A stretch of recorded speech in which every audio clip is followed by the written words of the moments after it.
চট্টগ্রামের হাটহাজারী আজ বিকেলে পরিণত হয় উত্তেজনার কেন্দ্রবিন্দুতে।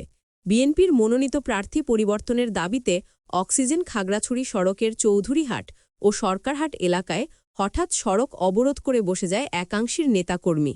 মনোনয়ন বঞ্চিত এসিম ফজলুল হকের অনুসারীরা অভিযোগ করেন, বিক্ষোভ সমাবেশে আসার পথে তাদের বাধা দেওয়া হয়েছে, গাড়ি ভাঙচুর করা হয়েছে, এমনকি পাথর নিক্ষেপে অনেকে আহতও হয়েছেন। এসবের প্রতিবাদে তারা সড়কের টায়ার জ্বালিয়েও বসে যেতে বাধ্য হন। ফলে প্রায় ১ ঘণ্টা থমকে যায় পুরো যান চলাচল।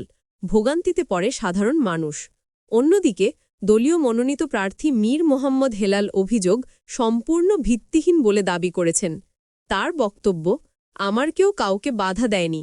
স্থানীয় প্রত্যক্ষদর্শী ও পুলিশ জানায়, বিকেল ৪টের দিকে ফতেয়াবাদে বিক্ষোভ শুরু হলে উত্তর দিক থেকে আসা কর্মীদের মীরেরহাট এলাকায় বাধা দেওয়া হয়।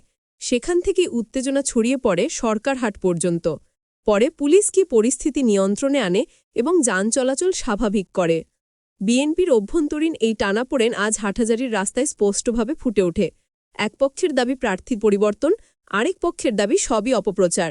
দিনের শেষে এলাকা শান্ত হলেও রাজনৈতিক অস্থিরতার ছায়া রয়ে গেছে